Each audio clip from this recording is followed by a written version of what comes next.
Hey, welcome back. If you're watching on my personal page, then you know I've been doing these about every week. I've been also doing them on my, whoa, got a little echo there. I've been also doing on um, the Goolsby Group Facebook page as well. So sorry, I had a little bit of echo there.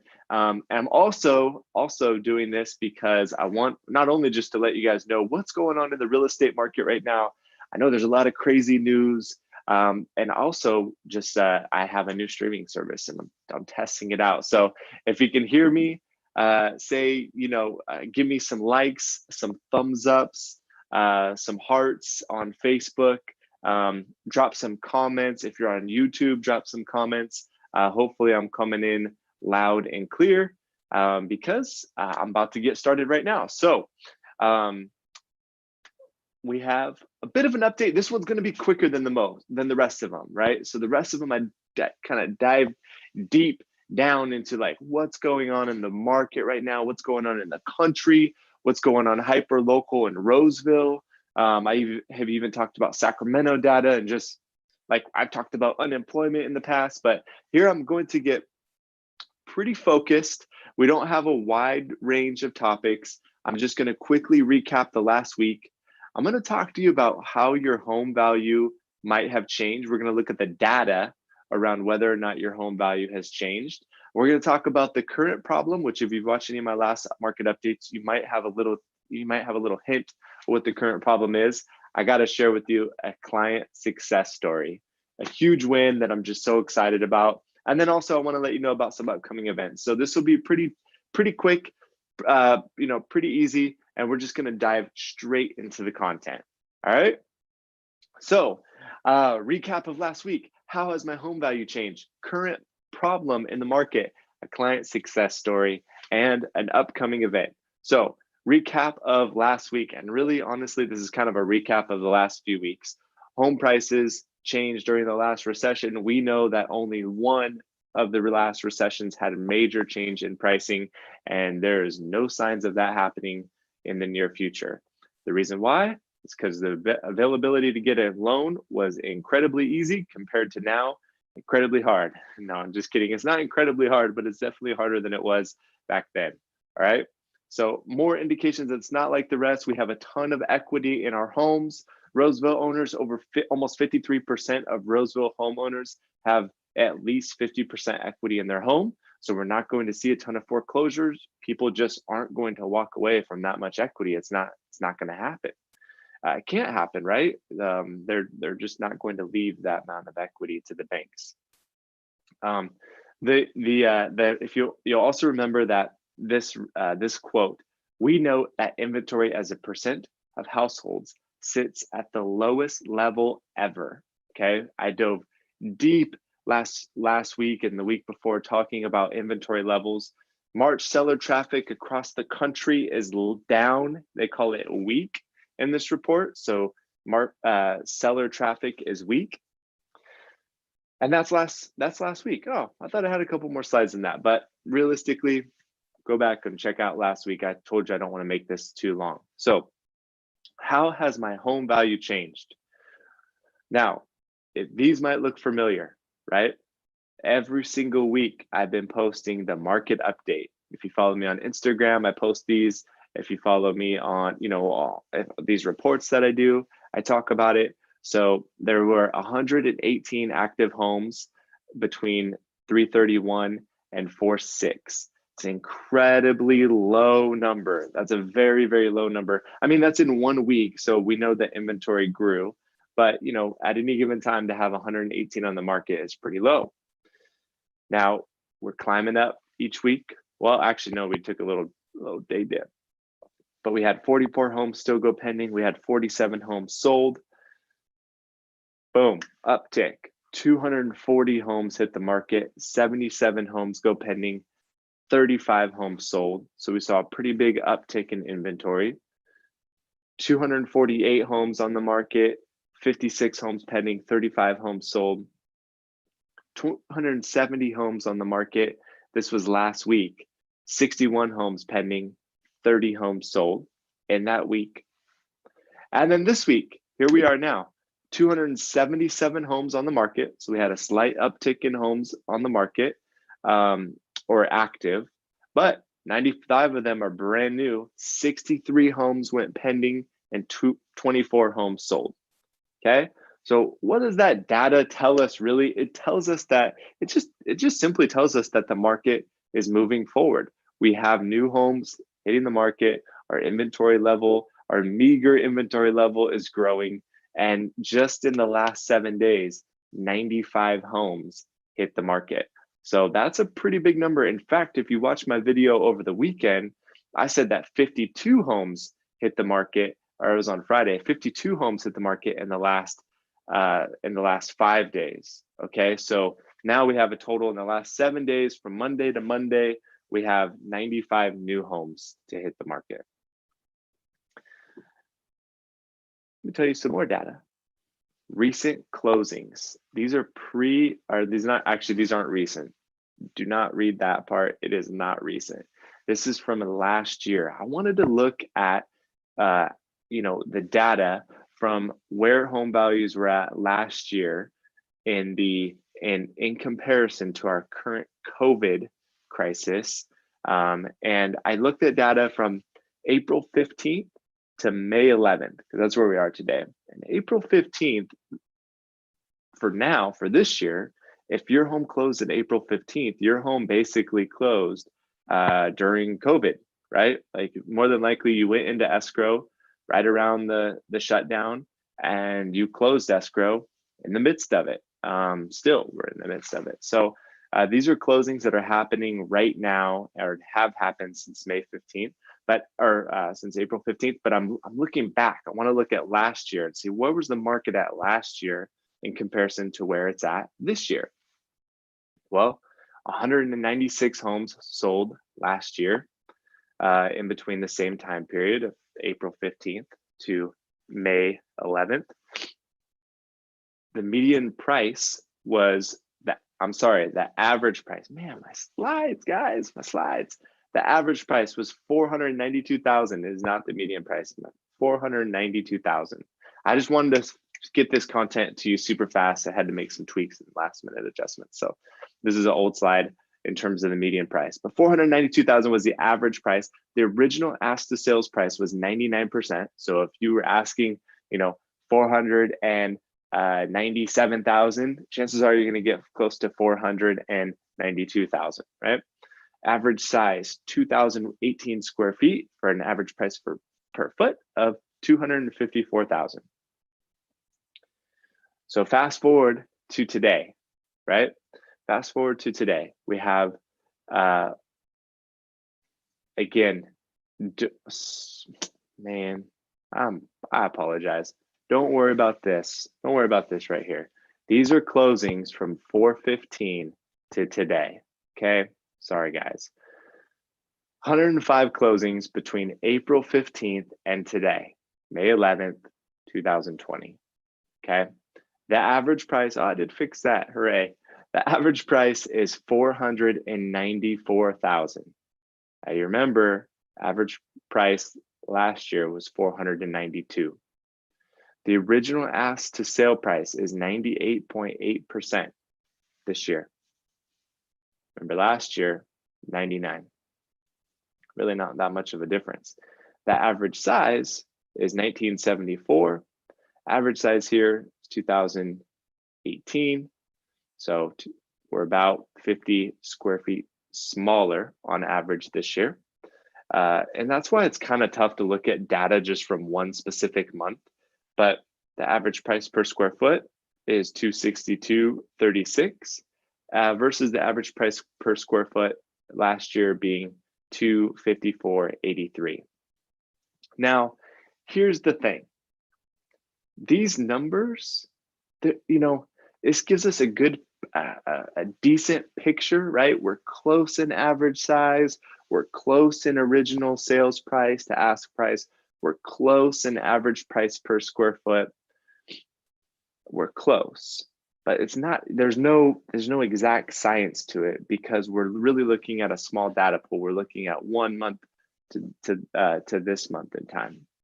However, if we were to kind of go back in time and look at all the months, or look at all the the years, April to April to April, we would start to see a trend of a specific amount of increase. What this data is telling me now is that, well, for one, we've had a significantly smaller amount of home sales, almost half the number of homes have sold. Not a whole lot of difference in average price, not a whole lot of difference in original sales to ask price percentage. And realistically, because of the size, not a whole lot of difference in average price per foot. Now, what that means is, as you look at online valuation websites, as you look at running running basic numbers, in the past, if you had any experience in real estate and that, or just if you've sold homes and you kind of know numbers and well, real estate appreciates about 5%, or over for the year it's about 7%, you can kind of just figure out how much your home might be worth ballpark. Automated valuations could kind of figure out what your home might be worth ballpark.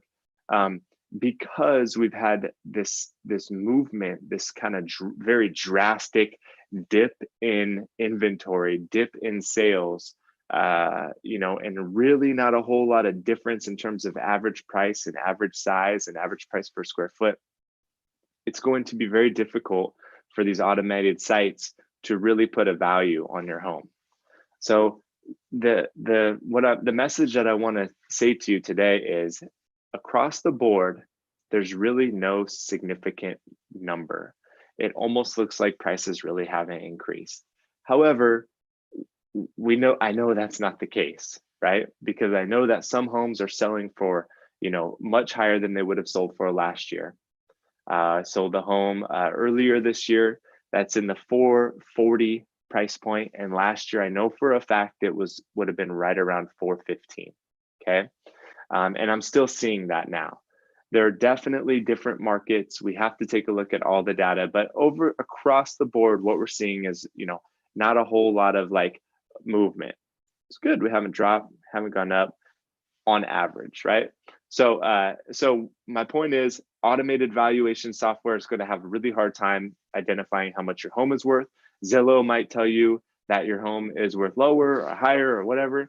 More than likely, they're going to tell you lower, because I've just heard that they are stepping back into the buying home phases. I know Redfin has a division that's also open to buying homes, and you might see some of those automated valuation models start to really having some issues, basically.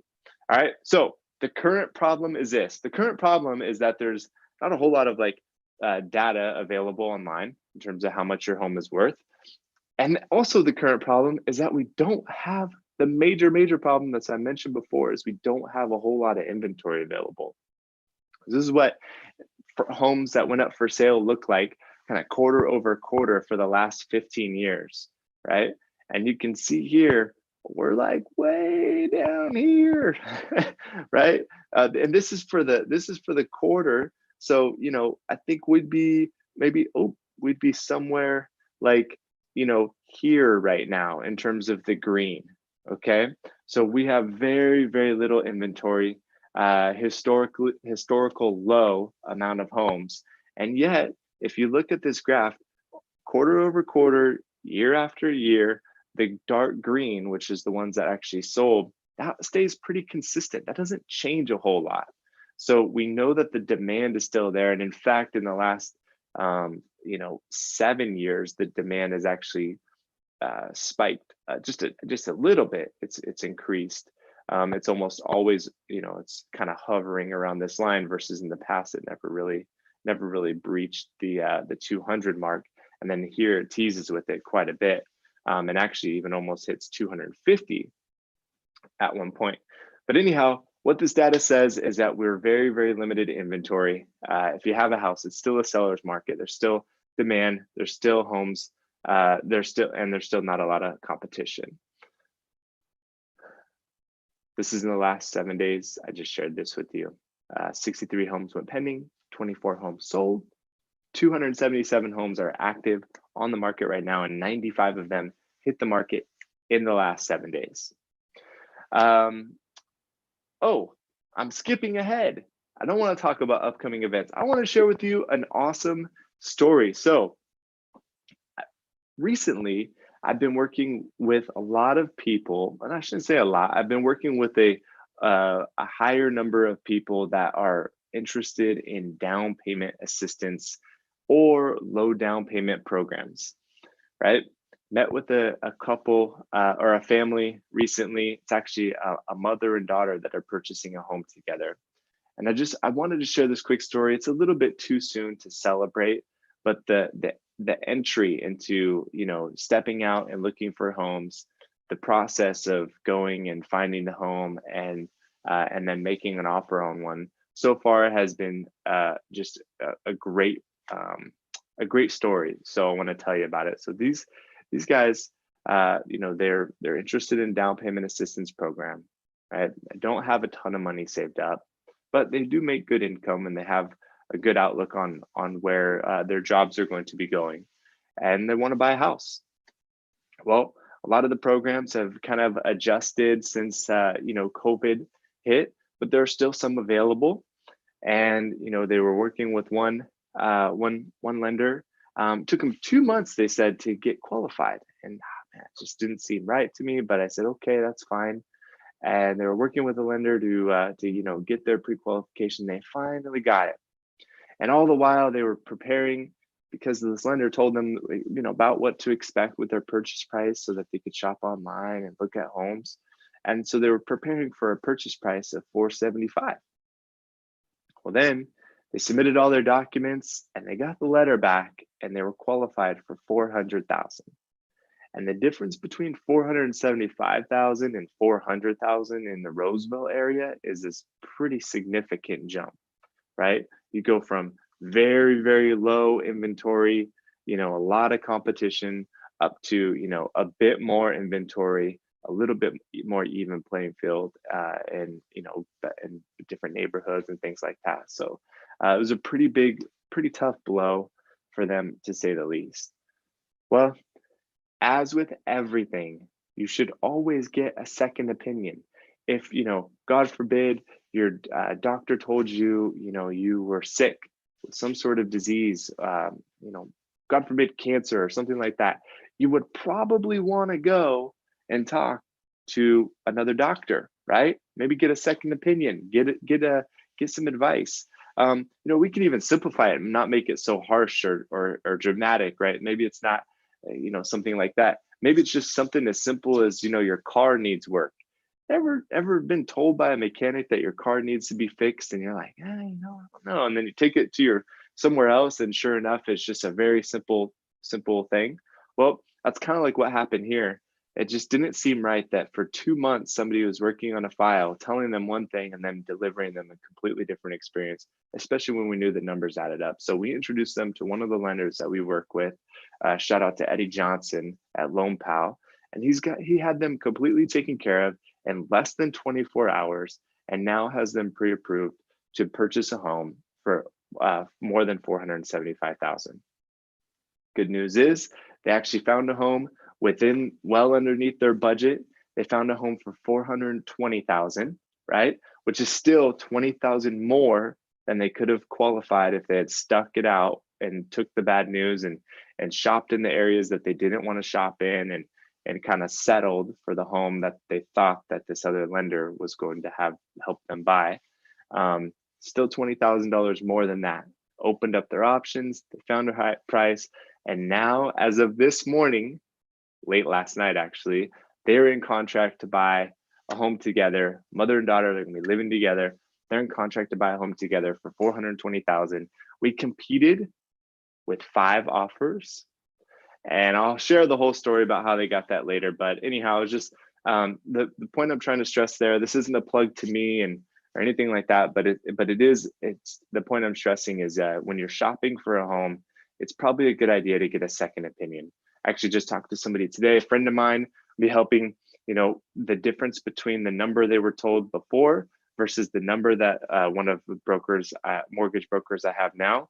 it's about $300 a month almost. So it's a significant amount of difference when you shop around and you get the best rate. And if you want to know some resources, you want to talk to people, then definitely let me know. I can help you with that. Upcoming events. Speaking of shopping around and learning some of the tricks of the trade and how we do things, how we help people, we have a series of seminars coming up. I'm doing seller seminars, I'm doing buyer seminars. I dropped the link in the comments to both of them. So if you are interested in purchasing a home and you want to know how we map that out, then please sign up. We haven't finalized specific dates for the seller or buyer or seller seminars yet. Trying to gauge how many people are interested before we dedicate the time to reserving, blocking out an hour and jumping on and hosting a webinar. But honestly, if I get 2 people that are interested, I'll still show up and I'll still do a buyer or seller seminar. So I'm going to drop the link below. All it is an interest form. You just put your information in there, let us know that you're interested, and then we'll start rolling out dates soon. We can execute on the event right away. We can start by Saturday of this week, this coming weekend, we could do an event. I'm doing a small neighbor only seminar this weekend. I can do a seller or buyer seminar right after that.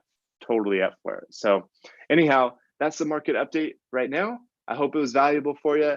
Not a whole lot of massive change or disruption in the market, but what we do know is this: we need more inventory. So if you're thinking about selling your home, it's a great time to put your home up on the market. Yeah, you have 95 other people that just put their home up on the market, but it's still not enough. We still only have 277 homes. It's still a great time, not a whole lot of competition, and there's still a lot of demand. So, we're out there, we're showing properties safely, we're taking procedures to sell your home safely, to market your home safely, and to make sure that you have the best exposure when it comes to presenting your home online, and in person. So that's it for today. Hope you enjoyed. As always, reach out for any questions that you might have. Let me know. We're here to serve. We're here to help people win, help you be successful in real estate. Thanks for watching.